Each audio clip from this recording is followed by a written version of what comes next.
Welcome to Believe in Rams, everybody. Presented by FanDuel, Erin Coscarelli back with you alongside my good pal, Nate Atkins of The Athletic, covering the Rams now for a full season, Full or year, it'll be a full full calendar season. year. It'll Full be year? in the start of Yeah. September will be 1 year. So I showed up week Wow. 1 last year after training camp of the preseason, and now I'm here for this year's camp and preseason.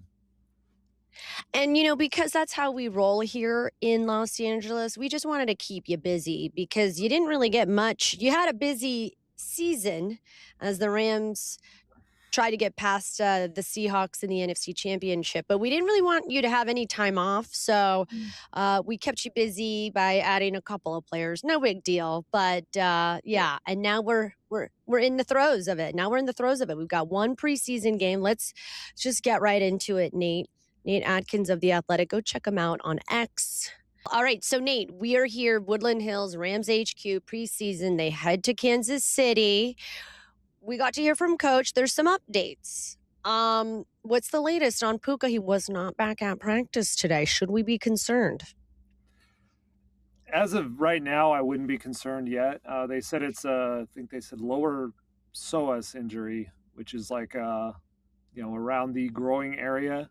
I would say, Mm-hmm. without being a medical expert, it's something in that area is going on. But he left the practice against the Cowboys a little early, and then today missed practice. But we did see him kind of working out off to the side, just kind of cardio, upper body type work. So, this team, if especially star players, if they're dealing with anything this time of year, they just take it real easy because they don't want them to play in the preseason, even if they are 100%, and it's just in the Mm-hmm. regular season. And so they're going to be cautious with him. And same goes for Myles Garrett, who is still dealing with a little swelling in his knee. They've estimated that he's been at like 85% while he's been out there, which has been a good number of practices, but he's been off for a couple, I think 3 straight now. But they're just trying to get him back to 100%. And those are two guys that they don't need to see anything more out of on the field. They just need to get them ready for week 1 in Melbourne. And when you add in that it's a long trip, a lot of time on a plane, you want those guys to come in as fresh for that flight as possible. And they've got several weeks to do that. So uh, if this was week 1 of the season, I think you could be, heading into the Melbourne game, you could be a little concerned. But here on August 13th, as of right now, from what we know, I don't have a lot of concern. Okay. Well, that's good news. Yeah. Today is August 13th. Like we mentioned, we're here at Woodland Hills, Rams HQ, Rams facility. August 15th is preseason game number 1. And per McVay's typical way of doing things, we're not going to see any starters, obviously. So that means the rookies. We got to hear from Ty Simpson today and even Stetson Bennett because Coach McVay was undecided whether Stetson was going to see any time. And, he spoke at the podium and had mentioned Stetson needing to be patient. And I had a chance to meet with him and interview him yesterday. And one of the things he said was being patient because he and we were sitting next to each other at the presser. This was a guy that won 2 national championships at Georgia and then has to sit behind and really not have a lot of opportunity because Jimmy Garoppolo was the number 2 last year and took the majority of the snaps when Stafford wasn't feeling well. But now here he is, the clear cut number 2. Does that feel sort of decided to you, Nate? I wouldn't quite go there just because they're both going to play in the preseason, at least this Mhm. first game. Initially, that when we were talking about it the other day, the idea was they didn't know if Stetson was going to play. And I said that if Stetson just sits out and it's just a Ty Simpson game, that would have been a good indication that they are resting Stetson because he has the backup role. The fact that they're playing him opens the door a little. I still think Stetson certainly is in the lead because every practice, including today's, he's the first one they go to after Matthew Stafford. He's gotten a lot more reps than Ty Simpson. He's had a lot more time in this playbook and in this building than Ty has. Mhm. Still not only a rookie, but just had 15 starts in college. You compare that to Stetson Bennett, who played a very long college career at Georgia before he came into the league. So certainly the goal is frankly, for neither guy to see the field this season. They hope that Matthew Stafford can take every available snap the way that he did last year, outside of a little bit of mop up duty in a couple of those games. But they do have to be ready in case something were to happen to Stafford, since he's 38 and he's got the back issue. And Mhm. so preseason will be, an interesting evaluation tool just to see how both of those backup quarterbacks handle game settings. It's their first time really facing a pass rush, really operating an offense that has to drive down the field and finish drives and all of that. But I think Ty Simpson's going to have to he's going to have to come from behind and show a lot in those games, I think, to overtake Stetson Bennett at this point, which is just about, I think, time in the building, time in the playbook. And McVay mentioned today that it's very hard for rookies to see the field in their offense, which we've been saying. Yeah. But to hear that from the head coach and the guy who runs the offense was another indication of why it's just not as likely that Ty's going to be the backup. But he does have the opportunity in, 3 preseason games to maybe show statement toward why maybe he should. Yeah. And it's a good problem to have. You don't want to have to start your rookies. The Rams have done such a great job insulating their offense and their defense that, having rookies start is not necessarily ideal. The hardest thing, and Stetson had said it yesterday, and I believe Ty mentioned it today, it's the speed of the game. It's getting used to just a completely different pacing. And so that teams that have to start rookies, it's never easy.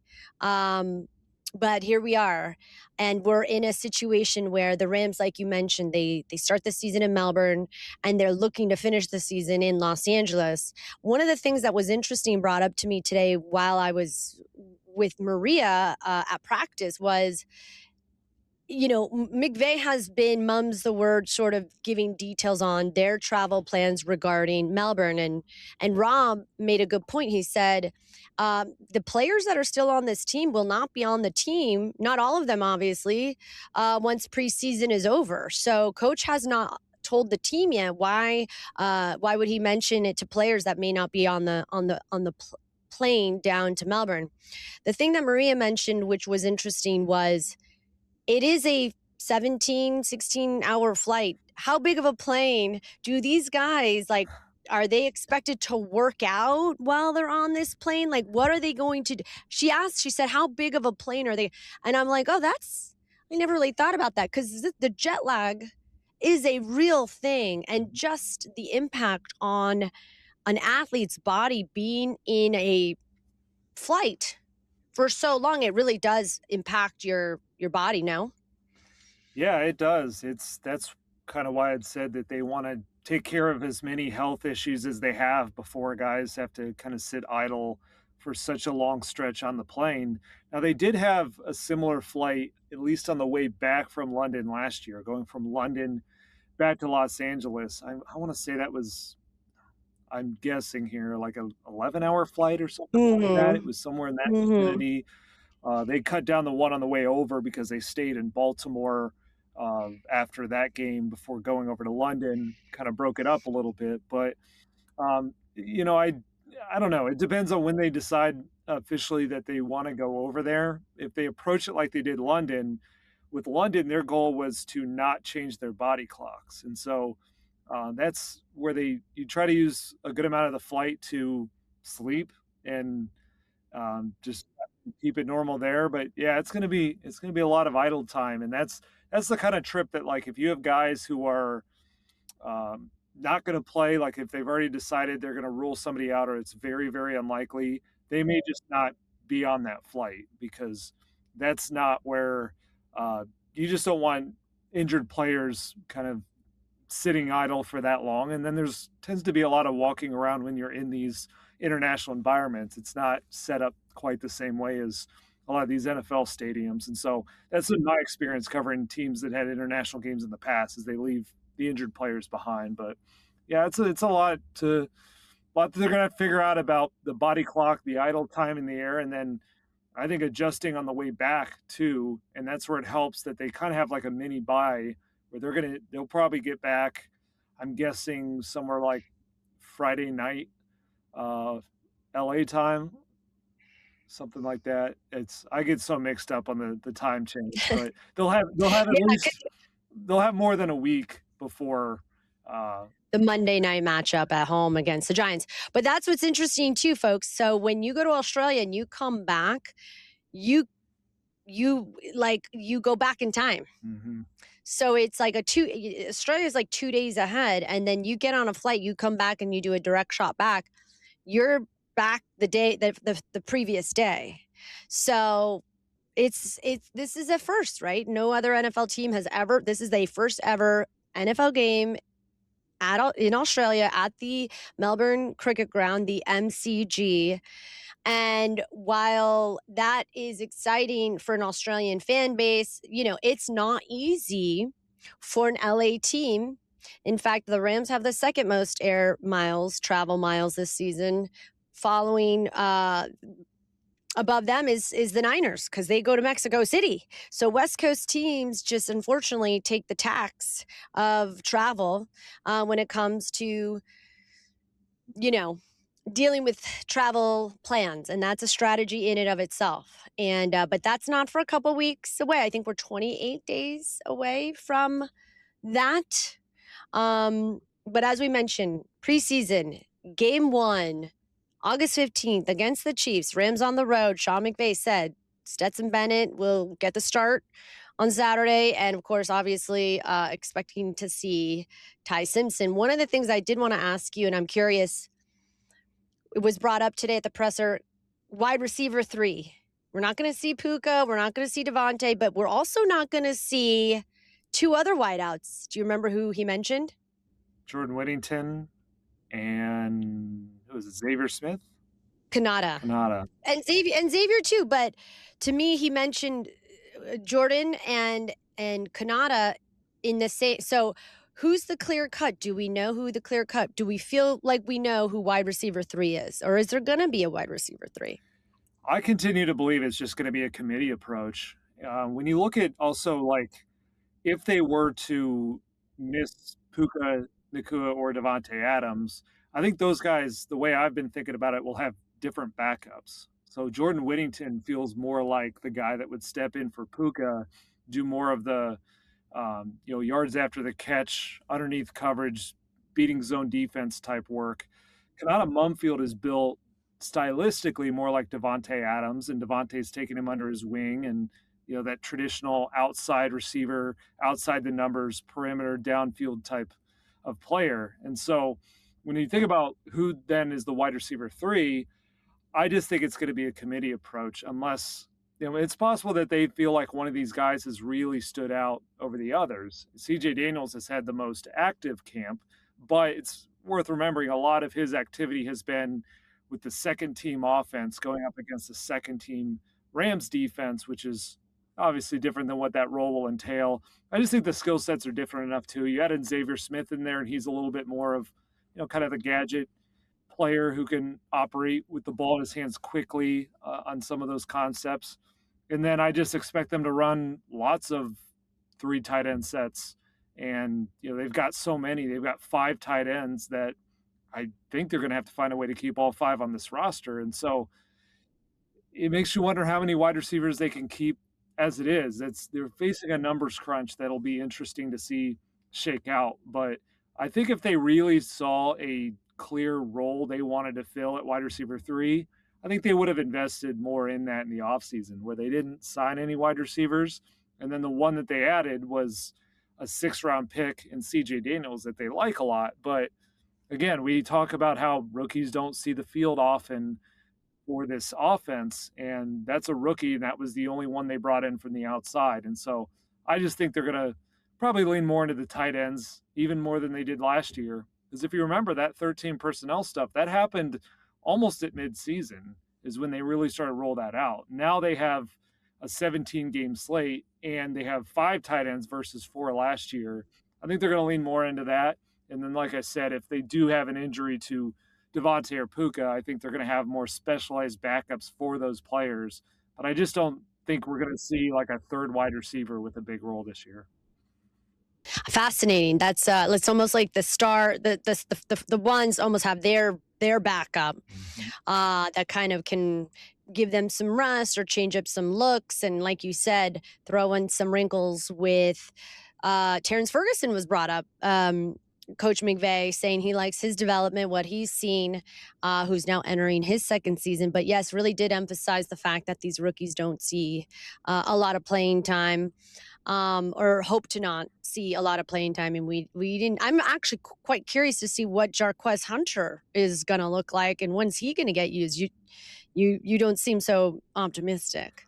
Yeah, I just think that's another spot where there's a logjam. Is that the top two at that position are so stable and frankly look like they're getting better. I mean, Kyron Williams and Blake Corum both spent their offseason doing specific training on their feet. Specifically, what they're trying to do is create what they call a stiff ankle to be able to cut on a dime and reverse field and just get up the field. They felt like when they looked back at their playoff performance collectively, they didn't have the explosiveness that they wanted to have in the run game. And so that's what they're trying to add.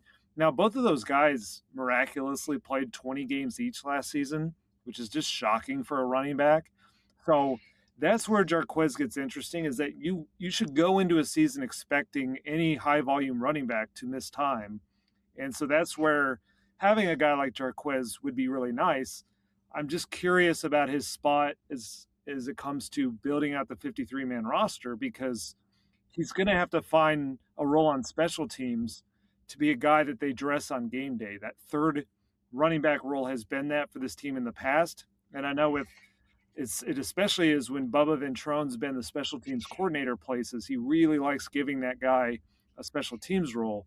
Ronnie Rivers has so far shown more that versatility, in addition to being a little bit more experienced with the playbook and some of the third down work. So Jarquz is super talented. We see him out there ripping off some nice runs when he does get time with the second team. But he's just one of many guys on this offense in this spot at wide receiver, tight end, and running back where they just something's going to have to give as far as the numbers. Keep the number of players they want, in addition to backups at offensive line. What they have at defensive line and safety are other two very deep rooms on the other side of the ball. So usually to break the tie there, you have to have a special teams role, which needs to be a focus for this team last year's issues. And so that'll be something to watch in the preseason, is that if we see Jarquz get a little bit more special teams action, if he shows he can handle it, that's a good statement toward, being able to stick around. But it's just, I feel like the way this team's trending, unless we see some injuries and guys end up going on like the PUP list to start the season or IR to start the season, we're going to see a couple players on either side of the ball that should theoretically be on this team, but they got to whittle it to 53, and it's going to be a trick to figure that all out. Yeah, and that's why, like you said, the preseason is all the most important, because you're trying to fit these pieces together. You're trying to sort of thin the herd, if you will, figure out who fits and what and where. And Aaron, where's the roster spot for Aaron Donald? So potentially we'll see. And again, just to wrap this up, no new update on Aaron Donald, or what are you hearing over there, Nate? Nothing new from the past few days. He had his workout at the facility, another one that was just with Braden Fisk and Deshaun Johnson, kind of on his own. That wasn't a team workout type thing, but it was at the facility. I actually talked to Deshaun Johnson the other day about that, and he just said that he felt like, since he played with Aaron Donald as a rookie, he said he feels like Donald is faster and hungrier than the one he remembers from 2023. So that was interesting to hear. But of course, it's a different thing once the pad, gets into pads and the weight of the season and all of that. But I'm still in the same spot as I've been with it, which is the longer this goes on and the more that he stays engaged trying to do the workouts and being around the team facility, the more likely it is it's going to happen. But there just isn't a deadline on it for him until something important is on the schedule. The first important thing to me would be the game in Melbourne. And we're still, what, 3-ish weeks? 28. 28 days. But who's counting? It's almost a month. Yeah. So I don't think that's interesting. But And I wonder if that, even if you think about it in that way, they're gonna get through preseason, go through, get kinda like their final looks, and then they'll know who they will put, sub in Aaron Donald for on that roster spot. But doing it now maybe doesn't make the most sense, right? Yeah, it, the more reps that they can give it this time of year to figure some of the rest of this out. The defensive line's another room where, like, if Aaron Donald comes back, there's going to be a good player who's not going to dress on game day. Like, it's just they can't you Yeah. can't carry everybody and still find room for these tight ends and these wide receivers, and so yeah, it's I don't know that it'll wait like they'll take it all the way to the buzzer for week one, or Aaron Donald, I should say, will wait that long. But I didn't feel like there was an urgency to a decision because even Yeah. if and when he comes back, he's not playing in a preseason game. He's not playing in joint practices, and he just doesn't seem like a player that needs to build that much chemistry compared to if he played a different position or hadn't been here before or any of that. I think they'll be very happy if he decides to come back, and they'll figure it out then. And I think we'll learn that sometime later in the preseason, but before week one. Nate, I know you like to travel and you're going to do a lot of traveling this season. We cannot wait. Follow him on X. We didn't even have time to do your piece on the secondary. You've been talking to some of those guys. The secondary has just been completely overshadowed because of all of the other news that the Rams have been just sort of in the headlines this offseason. But that just means we're going to have to do this again and hang out. But for right now, that's a wrap. Thank you, Nate. I appreciate you. I'll see you. I'll see you right here at the media room. All right, sounds good. Thanks for having me. All right, you guys. Believe in Rams presented by FanDuel. I'm Erin Coscarelli. That is Nate Atkins of The Athletic. Go check out his stuff. Thanks for listening. Bye.